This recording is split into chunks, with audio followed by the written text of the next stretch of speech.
I just want to talk a little bit about the reopening of retail and hospitality. Today, some 16,200 retail stores, 5,800 cafes and restaurants, and about 1,000 beauty salons and 800 pubs can reopen their doors. That's around 180,000 workers who can return to work on site. That is an achievement that every single Victorian should be proud of. I want to thank everybody in all of those industries for the very productive way in which they have and continue to engage with us. They know and understand deep down that we've all got to be COVID safe. We've all got to follow the rules to protect staff, to protect customers, but also to protect this fragile thing that we've all built, this precious thing that every single Victorian has built. So we're grateful to all of those businesses. They've been through a lot. We've tried to support them as much as we can, and now the greatest support is for everybody to remain vigilant so that we can be COVID safe and open, find that COVID normal and then lock it in. But it's no small thing to have 180,000 people going back to work today. Many Melburnians will be keen to get out and spend some time and spend some money to support their local businesses. I would just remind everyone that the rules still apply, and the rules, they're not against you, they're for you. They are so that you can continue to do these things. That's what the rules are there for. And we can keep going, opening up further, making further announcements on the 8th of November and then further announcements beyond that, and have that Christmas that we're all longing for, where we can be close to the people that we have missed the most. That's our aim. That's where we'll get to, but everyone has to play their part in that. I just wanted to give a very special shout out to a group of people that have probably not got the recognition that they are fundamentally entitled to, and that is our shopping centres. They've hosted testing sites, in particular Westfield and vicinity shopping centres.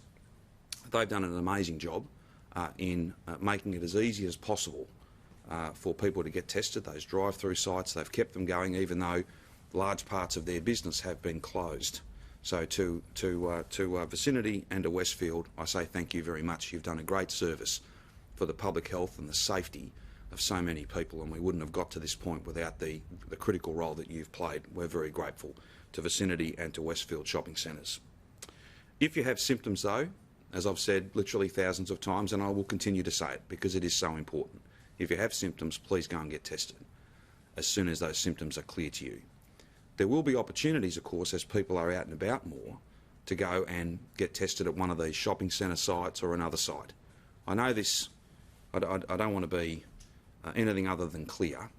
We did, a while back, we did see a circumstance where some people would go and get tested and then they would go and do their shopping. I would just say to people, if you've got symptoms sufficient to get tested, then the only thing to do once you've had the test taken is to go home and to wait until the results come through. Now, the testing commander will be able to speak in a moment about our testing performance, the total number of tests we've had over these last couple of weeks, and a big improvement. It was already very high, but an even better, an even higher percentage of tests that are coming back within that 24-hour period. And of course, many are well and truly ahead of that. It is very important if you get tested as soon as you need to, as soon as that scratchy throat or runny nose or fever or headache is clear to you. You can't then go shopping while you wait for your test results. You can't go anywhere. You've got to go home and you've got to wait. If that means that you're out of pocket, there are payments. If you haven't got sick leave to fall back on, then there is a $450 payment while you get tested, and there's a $1,500 payment if you're positive and you're without work for those 2 weeks.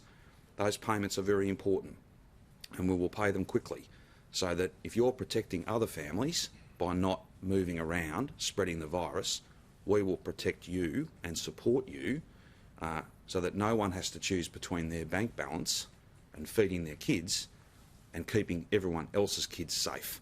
That's not a choice anyone should have to make. And with the payments that we have in place, no one needs to make that choice. And there's further information about that, of course, on the website. Just finally, a couple of other, not so much clarifications, just I think important additional information, particularly for that hospo sector. I'll read this out because the words are important. It'll of course be on our website, and we'll push this out to all of those venues. You would all remember that from midnight last night, those cafes and restaurants and bars, provided they meet the 1 to 4 square metres, they can have 2 groups of up to 10 inside. They need to be in separate spaces. The following words talk about what a separate space is. So I'll just read that out so that people are clear. Each area must be separated into discrete areas of the premises, which are sufficiently separated from any other areas of the premises. Temporary walls or structures can be used to separate indoor spaces. Walls separating areas should either reach from floor to ceiling or be at least 2.1 metres high for the space to be considered sufficiently separate.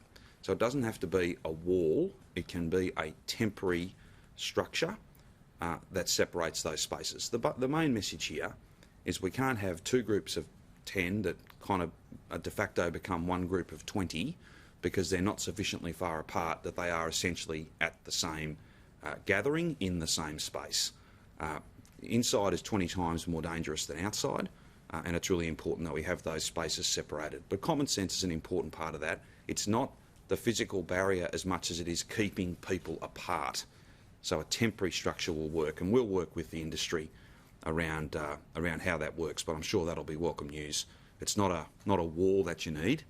It's not a separate room. You can separate within one space using a temporary structure. I'm confident, very confident, that that will be good news for the hospitality sector.